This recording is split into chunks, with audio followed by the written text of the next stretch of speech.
Quelle stratégie comptez-vous mettre en œuvre pour intégrer les compétences et l'expertise de la diaspora dans les secteurs clés de l'économie ivoirienne? Non, vous êtes une richesse pour la Côte d'Ivoire, ça c'est sûr. C'est une chance pour un pays d'avoir des ressortissants à l'étranger. Parce que vous avez un double rôle. D'abord, vous êtes des ambassadeurs de Côte d'Ivoire partout. Et moi, je suis en général fier quand les gens me disent qu'ils connaissent les Ivoiriens ici ou là, parce que vraiment, en général, on donne une bonne image du pays. Et c'est très important. 99% de l'humanité n'ira jamais en Côte d'Ivoire. 99%, même plus. Ils n'iront jamais en Côte d'Ivoire, c'est une réalité. Ils vont naître jusqu'à la mort, ils n'iront jamais chez nous, parce qu'on est un petit pays, en Afrique de l'Ouest. Donc l'image qu'on peut projeter à travers nos ressortissants, c'est comme ça que la plupart des gens dans la plupart des pays vont se faire une opinion sur notre pays.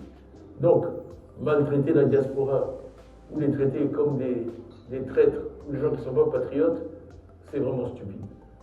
Au contraire, on doit vous encourager, on doit vous féliciter, et on doit vous permettre de réussir là où vous êtes. Si on ne protège pas les siens, qu'est-ce qu'on est? Quand vous voyez un manager juif attaquer quelque part, vous voyez la réaction. Donc, moi, ma philosophie, c'est que les gens de la diaspora, je les défendrai. Il faut défendre les siens. Personne ne respecte un groupe qui n'est même pas capable de défendre les siens. Donc, en tout cas, vous pouvez compter sur moi pour vous défendre. Ça, c'est la première partie. La deuxième partie, maintenant, c'est ce qu'on veut que vous fassiez pour le pays. Ça aussi, c'est important. Vous faites déjà beaucoup, parce que vous remettez vraiment, l'économie ivoirienne tient largement grâce à l'argent que vous envoyez. Donc, c'est apprécié. Tous nos parents là-bas le savent. Vous faites des sacrifices pour pouvoir aider les familles dans toutes les situations. Et donc ça, c'est important, je dirais, continuer.